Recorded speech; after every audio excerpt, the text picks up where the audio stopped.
Hola, ¿cómo les va? Yo soy José Tomás Castejón y esto es la tercera edición de Entre otras cosas. Una sinfonía es una forma musical que puede estar estructurada en 3 o 4 movimientos que suelen ser uno rápido, otro lento y otro rápido, o bien también puede ser uno rápido, uno lento y dos rápidos. Y hablando de sinfonías, vamos a hablar de una de las grandes sinfonías y que revolucionó el panorama sinfónico en su momento. Estoy hablando ni más ni menos que de la sinfonía número 9 en re menor, opus 125, del compositor alemán Ludwig van Beethoven. En 1817 a Beethoven le llega un encargo de la Sociedad Filarmónica de Londres para componer 2 sinfonías, de la cual llega a ver la luz nada más una de estas sinfonías, y esa sinfonía es la novena sinfonía. Pero cuando le llega este encargo al gran compositor alemán, es en un momento complicado dentro de la vida del músico. Y bueno, ¿por qué es complicado en este 1817?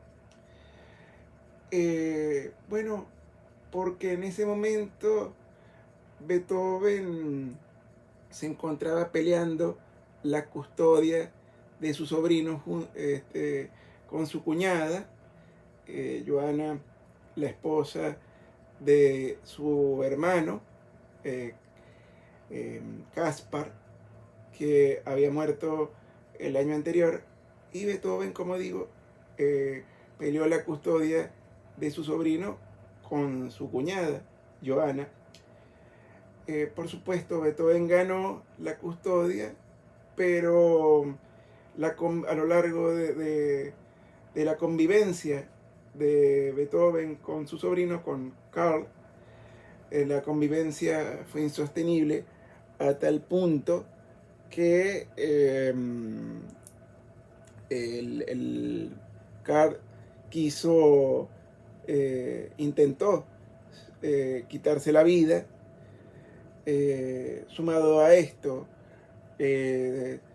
tenía Beethoven en ese momento muchas dificultades económicas, ya su música no atraía tanto al público como en otro tiempo, los amigos tenían que ayudarlo a mantenerse, etcétera, etcétera.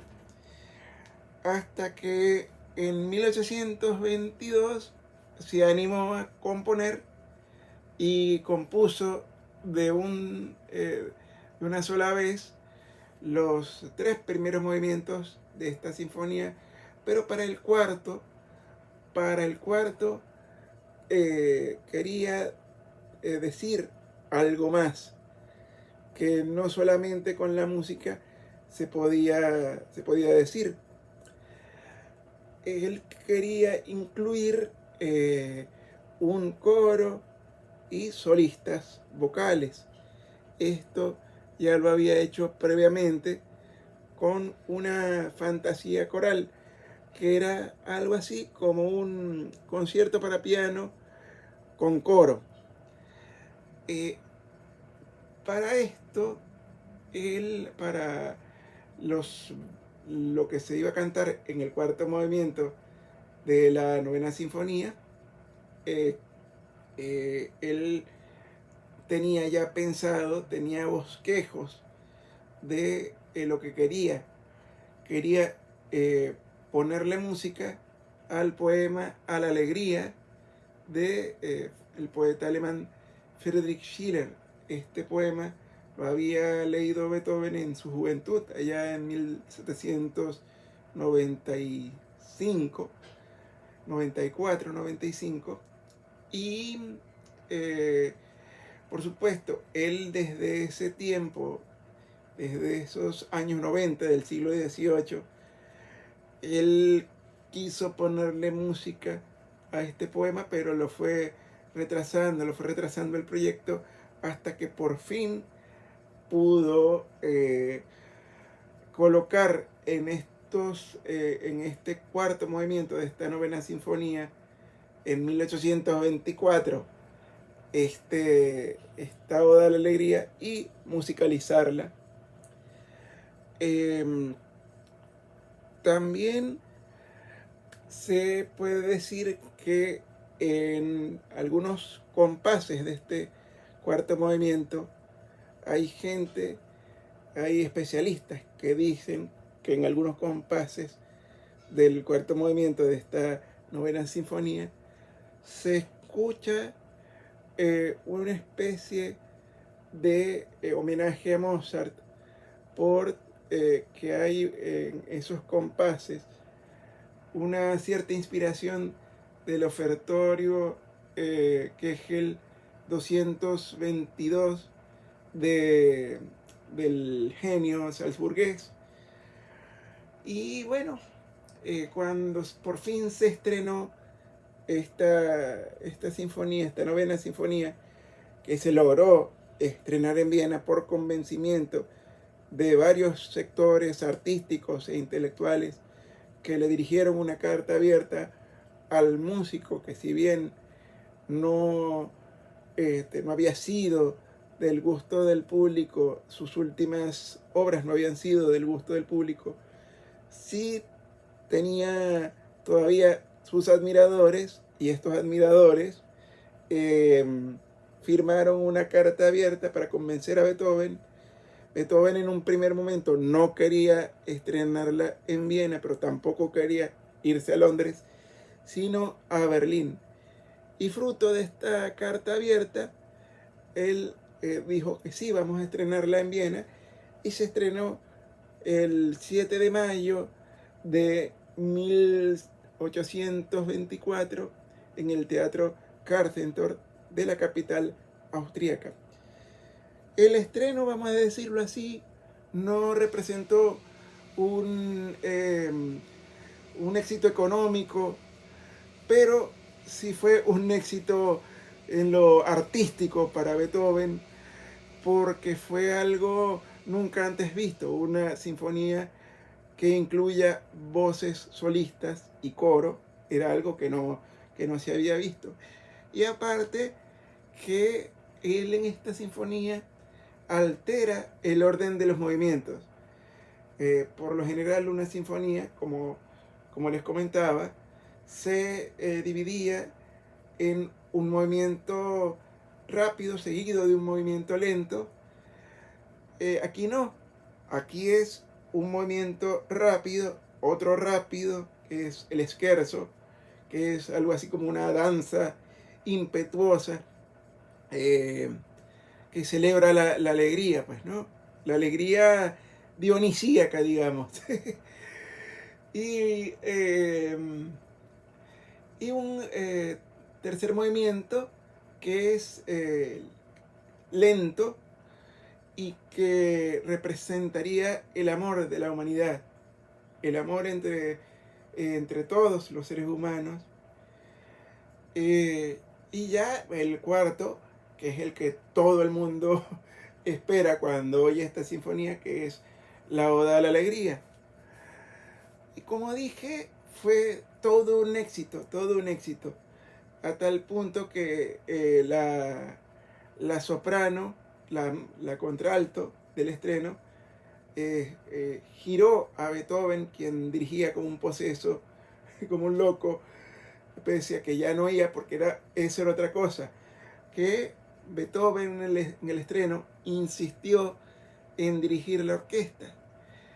El teatro consintió, pero la orquesta tuvo sus truquitos le puso un director asistente para que la orquesta siguiera al director asistente y no le no le hiciera caso al compositor, que ya como dije antes, eh, estaba, estaba sordo, pues, ¿no? Y, y bueno, así se hizo, siguieron todos al director asistente y fue todo un exitazo, a tal punto de que para que el compositor, para que Beethoven supiera que había sido un éxito, el público levantó pañuelos, el contralto del estreno giró al compositor y Beethoven se inclinó. Y volvió el respeto perdido por parte del público. Los últimos años, esa fue la última aparición pública de Beethoven, pero el público o la gente iba en peregrinación a casa del compositor para llevarle regalos, llevarle de todo, pues.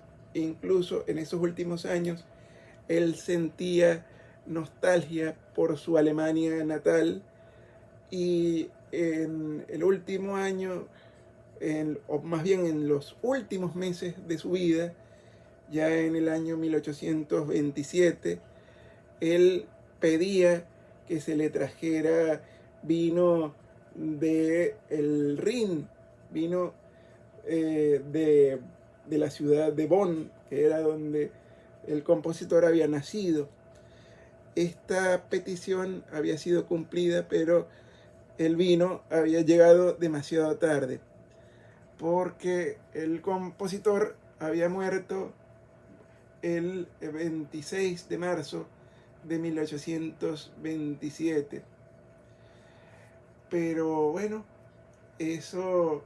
Ah, también hay que contar que este cuarto movimiento de la novena sinfonía, esta Oda a la Alegría, ha sido parte de muchos eventos, tanto políticos y deportivos. También es desde 1985 el himno de la Unión Europea. Fue la pieza predilecta de un tal Adolfo Hitler, que en sus cumpleaños la Orquesta Filarmónica de Berlín siempre la interpretaba, junto con el resto de la sinfonía, por supuesto. Y también hay que decir que este cuarto movimiento, esta Oda de la Alegría, fue el himno de la República de Rodesia durante una dictadura que sufrió esta nación. También fue utilizada como banda sonora de películas. Por supuesto, la más recordada es, por supuesto, La Naranja Mecánica de Stanley Kubrick. Y bueno, sin más a qué hacer referencia, me despido diciéndoles denle al like y recordándoles que en la descripción de este video